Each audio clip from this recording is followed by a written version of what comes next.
Historia de la filosofía, por Nicolás Abagnano, volumen 1, 64, parte primera. Filosofía antigua, capítulo 9, Platón, 60, el problema político como problema de las leyes. La última actividad de Platón está dedicada aún al problema político.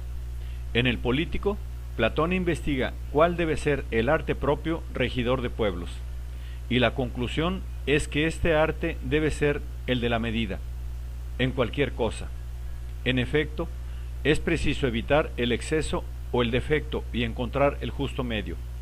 Toda la ciencia del político consistirá esencialmente en buscar el justo medio, lo que es, en cualquier caso, oportuno u obligado en las acciones humanas. La acción política debe tejer juntamente en interés del Estado las dos índoles opuestas de los hombres valientes y de los prudentes, de manera que se atemperen en justa medida dentro del Estado la prontitud de acción y la sabiduría de juicio. Lo mejor sería que el político no dictase leyes, puesto que la ley, siendo general, no puede prescribir con precisión lo que es bien para cada cual. Las leyes son, sin embargo, necesarias, dada la imposibilidad de dictar prescripciones precisas a cada individuo, y se limitan, por tanto, a indicar lo que genérica y aproximadamente es mejor para todos. Sin embargo, una vez establecidas de la mejor manera, se conservan y respetan, y su ruina implica la ruina del Estado. De las tres formas de gobierno históricamente existentes, monarquía, aristocracia y democracia, cada una se distingue de la correspondiente forma corrompida precisamente por la observancia de las leyes. Así, el gobierno de uno solo es monarquía y está regido por las leyes. Es tiranía si no tiene leyes. El gobierno de unos pocos es aristocracia cuando está gobernado por leyes, oligarquía cuando está sin leyes. Y la democracia puede ser regida por leyes o gobernada contra las leyes. El mejor gobierno, prescindiendo de aquel gobierno perfecto esbozado en la república, es el monárquico, el peor es el tiránico. Entre los gobiernos desordenados, esto es, privados de leyes, el mejor es la democracia. De tal modo, el problema político, que en la república se consideraba como el problema de una comunidad humana perfecta, y por lo tanto su aspecto adquiere un carácter más determinado y específico en la última fase de la especulación platónica, y se convierte en el problema de las leyes que han de gobernar a los hombres, encaminándoles gradualmente a convertirse en ciudadanos de aquella comunidad ideal. Al problema de las leyes se dedica en efecto la última obra platónica, que es también la más extensa de todas, el diálogo en 12 libros titulado Las leyes, publicado por Filipo de Opuncia después de la muerte del maestro. Platón se muestra aquí más vivamente consciente de la debilidad de la naturaleza humana, y por esto considera indispensable que incluso en un estado bien ordenado existan leyes y sanciones penales.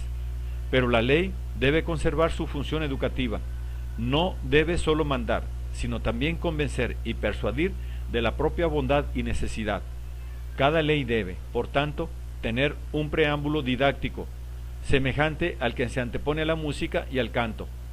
Respecto al castigo, ya que nadie acoge con gusto en el alma la injusticia, que es el peor de todos los males, no debe ser una venganza, sino que sólo debe corregir al culpable, moviéndole a libertarse de la injusticia y a amar la justicia.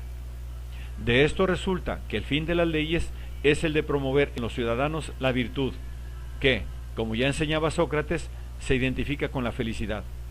Y no deben promover una sola virtud, por ejemplo, la valentía guerrera, sino todas, porque todas son necesarias a la vida del Estado.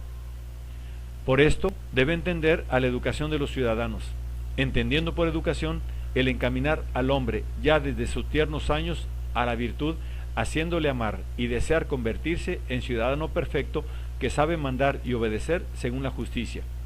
Pero esta educación tiene como su fundamento la religión, una religión que prescinda de la indiferencia y de la superstición. Contra aquellos que explican el universo mediante la acción de fuerzas puramente físicas, Platón afirma la necesidad de admitir un principio divino del mundo. En efecto, si cada cosa produce un cambio en otra, es necesario, ascendiendo de unas a otras, llegar a una que se mueve por sí. Una cosa que es movida por otra no puede ser la primera en moverse. El primer movimiento es pues el que se mueve a sí mismo y es el del alma. Existe pues un alma, una inteligencia suprema que mueve y ordena todas las cosas del mundo.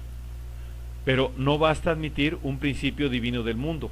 Es preciso también vencer la indiferencia de los que sostienen que la divinidad no se ocupa de las cosas humanas que serían para ella indiferentes. Ahora bien, esta creencia equivale a admitir que la divinidad es perezosa e indolente y a considerarla inferior al más común de los mortales que quiere siempre hacer perfecta su obra, sea grande o pequeña. En fin, la peor aberración es la superstición de quien cree que la divinidad pueda hacérsenos propicia mediante dones y ofertas. Estos ponen la divinidad corriendo parejas con los perros, que, amansados por dones, consienten muchas veces el pillaje de los rebaños, y la colocan por debajo de los hombres comunes, incapaces de traicionar a la justicia a cambio de dones ofrecidos delictuosamente. Como se ve, la última especulación platónica tiende a una forma de religión filosófica, que Platón vincula explícitamente con las creencias religiosas tradicionales. Por lo tanto, tampoco hay aquí vestigios de monoteísmo.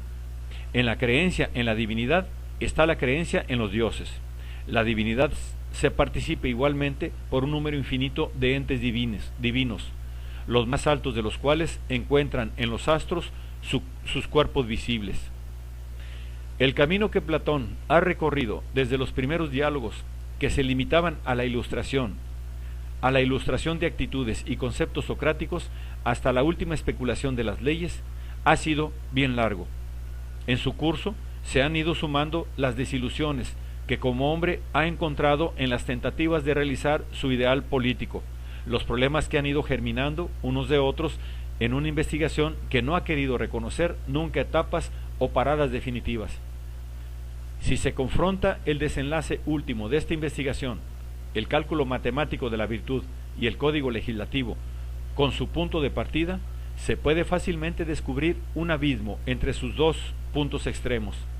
Pero si se considera que hasta estos últimos desarrollos Platón se ha visto conducido a la exigencia de formular como creencia rigurosa, y la matemática es el tipo mismo de rigor científico, inspiración a una vida propiamente humana, esto es, virtuosa y a la vez feliz, no se podrá dejar de reconocer que Platón se mantuvo fiel al espíritu de la enseñanza de Sócrates y no hizo más durante toda su vida que realizar su significado.